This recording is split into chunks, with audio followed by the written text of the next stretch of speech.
armastus ei ole valmisese, mille leiame ja enda kätte võtame.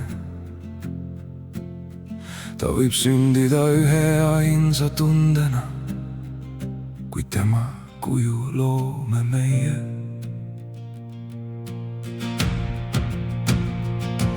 Iga päev jätame temasse jälje sellega, kuidas räägime ja kuulame, kuidas puudutame, kuidas vaikime, kuidas teineteise südant kohtleme.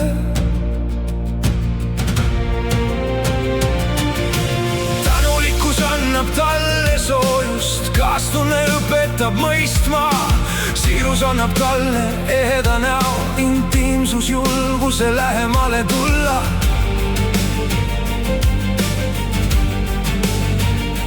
Austus annab armastusele ruumi, kus kumbki ei pea ennast vähendama.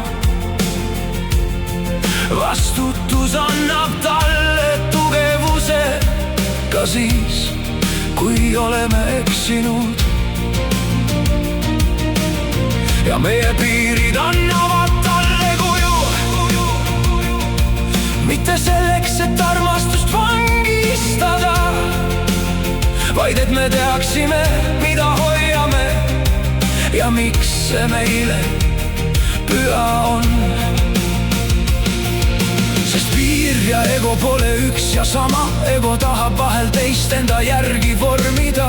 Ta tahab võita, omada ja määrata, kuidas teine peab armastama. Aga südames sündinud piir ütleb, ma ei taha sind enda kujuks muuta. Ole sina ise minu kõrval ja luba ka minul olla mina.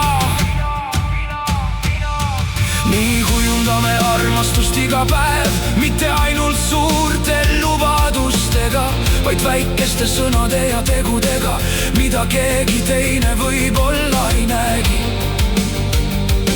Sest iga sõna jätab oma joone, iga tegu annab armastusele vormi, iga aus ülestunnistus lisab sügavust, iga tänu muudab tema kõla.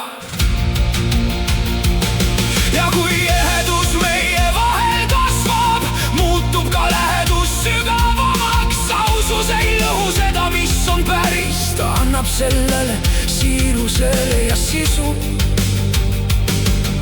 Siis pole sõna lihtsalt sõna, puudutus pole lihtsalt puudutus. Vaikuski võib kanda armastust, kui kaks inimest oskavad selles kohtuda.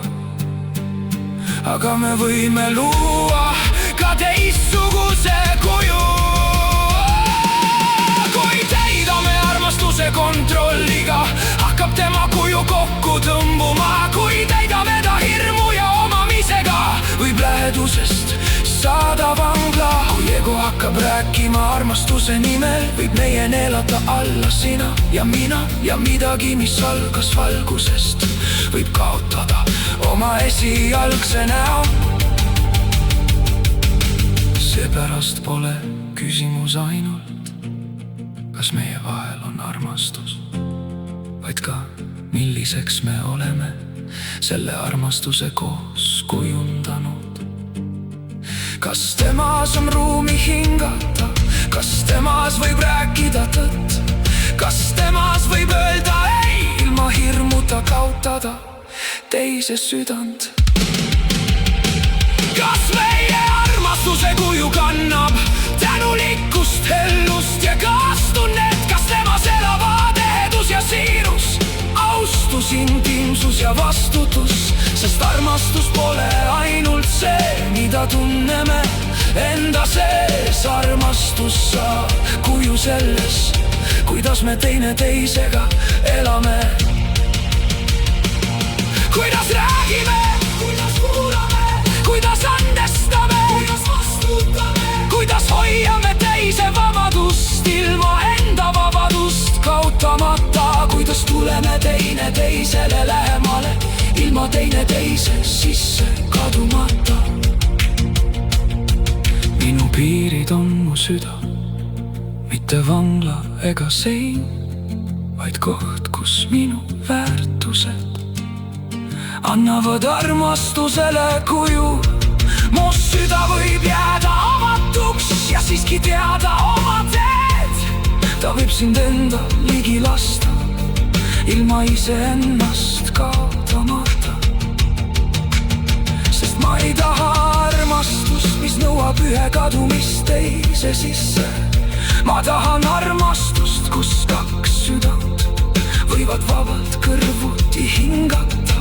Kus ausus ei lõhu needust, vaid muudab selle sügavamaks. Kus edus annab talle näo ja siirus annab talle hääle.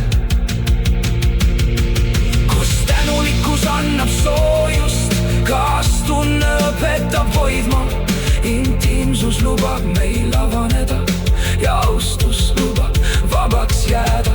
Ja kui ma kord küsin endalt, mis teeb armastuse tõeliseks, siis vastus pole piiride puudumine.